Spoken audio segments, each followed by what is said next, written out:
तमाम साथी और हमारी जो बहन बेटी स्वागत गीत गाई थी तो चली गई क्या? नहीं, स्वागत जो गीत गाई थी तो ठीक है, अगर है तो बुला लीजिए। तो आज हम लोग वेद व्यास जी जयंती मना रहे हैं। इस अवसर पे हमारे जितने भी वक्तागण आए सबका एक ही प्रयास था कि एक रोटी कम खाइए लेकिन अपने बच्चों को पढ़ाइए लिखाइए काबिल बनाइए। जब तक आपका समाज शिक्षित नहीं होगा, जब तक आपके बच्चे पढ़ेंगे लिखेंगे नहीं, तब तक वो कामयाब नहीं होंगे। इस संसार में बहुत लोग हैं जो आपके बच्चे को गुलाम बनाना चाहेगा, लेकिन वही बच्चा पढ़ा लिखा रहेगा तो गुलामी की जंजीर को तोड़कर और सर ऊंचा करके देश दुनिया में अपनी नाम रोशन करके कहीं पे झुकेगा नहीं। अगर हमारे माता पिता हमको नहीं पढ़ाए होते तो मैं भी गांव में कहीं पर मजदूरी करते रहता या किसी के खेत में काम करता या मछली मारता, लेकिन माता पिता ने हमें पढ़ाया। उस पढ़ाई के दम पर मुंबई जैसे शहर जाकर वहां पे हमने कामयाबी का झंडा गाड़ा। उसके बाद आज बिहार में पिछले 10-12 सालों से अपने समाज के हक अधिकार के लिए लड़ाई लड़ रहा हूं और बिहार ही नहीं पूरे देश में निषाद का एक अपना पहचान बना है साथियों।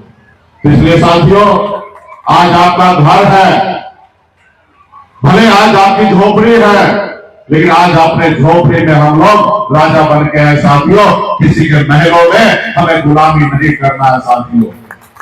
हमारे अभी पॉलिटिकल मंच नहीं है, लेकिन हमारे बहन रमा निषाद जी जो मंत्री अभी आप लोगों के बीच में कह रहे थे कि भारतीय जनता पार्टी दाया में नया पात्र आप सबको मंत्री बना रहे हैं, और उन्होंने ये भी जोर दिया कि भाई मुकेश सहनी जी भी बनाए।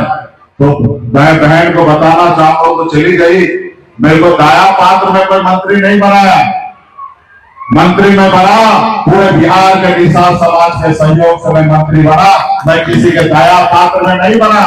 कोई मुझे मेहरबानी करके मंत्री नहीं बनाया, अपना दल बना के अपना विधायक बनाकर मैं मंत्री बना। मैंने समर्थन दिया तो बिहार का मुख्यमंत्री नीतीश कुमार बना। मैंने समर्थन दिया तो बिहार में 36 मंत्री बना।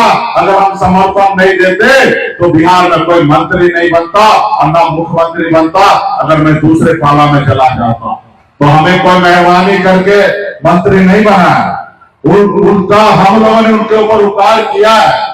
भारतीय जनता पार्टी के पास 10% वोट है, 90% राज कर रहा है। सिर्फ हमारे लोगों को समझदारी का ढेर है। जिस रोज हमारे लोग समझदार होगा 90% गुलाम नहीं रहेगा, 90% शासक बनेगा और ये 10% वाले लोग वो हमारे गुलामी करेगा। ये ताकत हमारे पास है। लेकिन क्या हो रहा है, वोट हमारा, राज किसी और का, और उसको भी हमारे लोग गुणगान गा रहे। ये हमेशा हुआ है। इस देश में गुलाम अंग्रेज भी आए ना, मात्र 10,000 लोग हमारे देश पे राज करता था। उसके बाद 1 लाख हुआ, 26 करोड़ के ऊपर राज करता था। लेकिन उसके बाद समाज में जागरूकता आया, यही समाज उनको मार के भगाया और देश आजाद हुआ साथियों। इसलिए साथियों, यहाँ पे जितने भी नेता गण है, कार्यकर्ता गण है, समाज के जो लोग हैं, सबको पता है आप किसी के महलों में नौकरी कीजिए और अपने झोपड़ी का बादशाह बनिए, दोनों में फर्क है। नौकर आप रहिएगा, जब मर्जी होगा तब आपको उठाएंगे, जब मर्जी होगा तब बैठाएंगे, जब मर्जी होगा आपको लाल मार के बाहर कर देंगे। लेकिन आप अपने घर में रहिएगा तो दुनिया का कोई माई का लाल नहीं है कि आपके घर से बाहर करेगा। पिछली बार हमारे मंत्री महोदय के पति जी का टिकट कट गया, वो हम लोग के पास आके रोए कि मेरा पति का टिकट कट गया। हमने तेजस्वी जी से, राहुल गांधी जी से बात करके और अजय निषाद जी को हम लोगों ने टिकट दे दिलवाने का काम किया।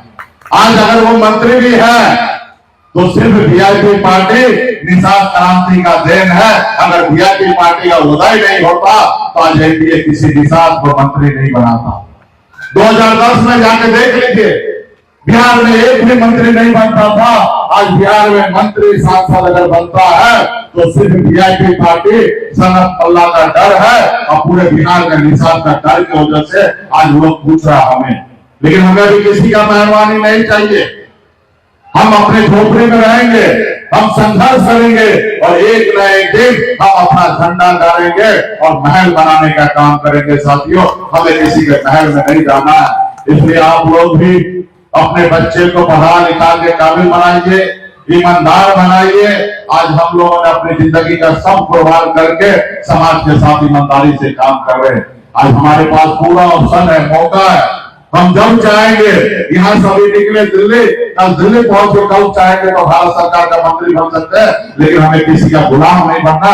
हम अपने शासन खड़ा करके और आने वाले समय में समाज का नेतृत्व करेंगे। आज हमारी मुख्य लड़ाई है निषाद समाज को आरक्षण दिलाने का, और जब तक मैं जिंदा रहूंगा मैं आपको वादा दिलाता हूं कि आप सपना देखिए, आपका भाई एक न एक दिन आपको आरक्षण दिला के रहेगा। साथियों, आरक्षण दिला के रहेगा। आज बिहार से ही नहीं, पूरे भारत में कई राज्य में बीजेपी पार्टी का पहुंच है। कर्नाटक तक पहुंच चुका, झारखंड, उत्तर प्रदेश। आप देख रहे हैं कि आपके नेता को कितना परेशान किया जा रहा है, लेकिन आपका नेता कहीं रोकने वाला नहीं है। क्योंकि मेरे पास बाबा साहब भीमराव अम्बेडकर का संविधान है। मुझे पता है जितना ताकत उसको इस संसार में है, उतना ही ताकत मेरा भी इस संसार में। हम इस संसार के मालिक है, हम नौकर नहीं है। तो इसलिए साथियों, आने वाला समय में बहुत सारे बात होगा, क्योंकि हमें अभी पटना जाना है, उसके बाद थोड़ा रात में बम्बई जाना है बच्चे लोग से मिलने के लिए। उसके बाद 2 तारीख से गोरखपुर में कार्यक्रम है और बड़ी लड़ाई हम लोग लड़ रहे हैं। सब लोग एकजुट रहिए, आपस में भाईचारा बना कर रहिए, एक दूसरे के साथ अच्छे संबंध बना कर रखिए और अपने बच्चे को पढ़ाइए, लिखाइए, काबिल बनाइए और अच्छा बुरा दोनों सोचिए। और इसी तरीके से समाज में जब भी कोई चर्चा हो, समाज में बैठक हो, तो यहाँ पे जाइएगा, तब आप सीखिएगा। क्योंकि मैं पहली बार जब बिहार बंबई से आया तो हमारे हाथ में माइक दिया, तो हम सोचे माइक में बोलेंगे क्या। हमको लगा पैर के नीचे से जमीन गायब हो गया, मैंने थैंक यू बोल के रख दिया। लेकिन बिहार में गांव गांव घूम घूम के अपने लोगों के साथ मिले, समझे, एक दूसरे के बारे में समझे और इतना ज्ञान आया कि आज माइक हमें मिल जाए तो 24 घंटा भी कम पड़ सकता है, आपकी बात रख सकते हैं। इसलिए अच्छे अच्छे जगह जाइएगा, अच्छे अच्छे जगह सेमिनार में जाइएगा, मीटिंग में जाइएगा, तो बहुत सारे चीज आपको पता चलेगा कि देश ने आपको गुलाम कौन बनाना चाहता है और आपको मालिक कौन बनाना चाहता, उसका फर्क पता चलेगा। इसलिए ऐसे ऐसे कार्यक्रम में आए हैं।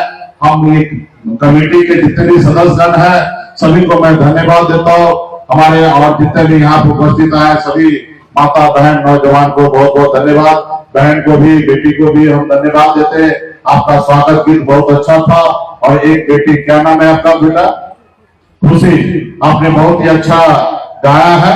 और मैं आगे कोई कार्यक्रम होगा तो हम आपको बुलाएंगे और आपसे मोटिवेट होंगे लोग, खास करके हमारे लोग जो है गलत रास्ते पे है, उस गलत रास्ते से लाने का काम करेंगे। तो पुनः सभी को बहुत बहुत धन्यवाद। फिर से आप लोगों से मुलाकात होगा। और मैं तो हर साल आपके बीच में आता हूँ, जब भी आपके घर में खुशी होगा तभी भी मैं आता हूँ, जब गम होगा तभी भी आता हूँ। अभी हम सोच रहे हैं कि इस आसपास औरंगाबाद डेयरी में घर बना ही लेते हैं, ताकि बार बार आना जाना नहीं रहेगा।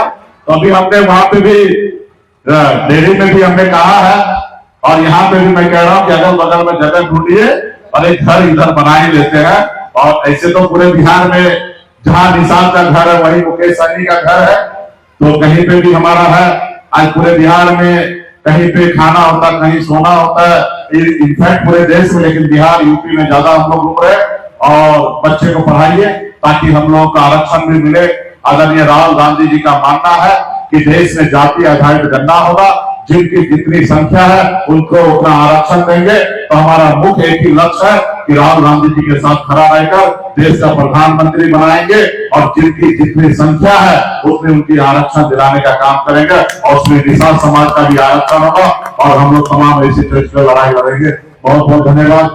और लिफाफा कहाँ भाई, सभी को कहाँ गए भाई, सभी को एक हमारी तरफ से आशीर्वाद है, भेंट है, इन्होंने स्वागत गीत गाई है, तो पुरस्कार दे दीजिए सभी।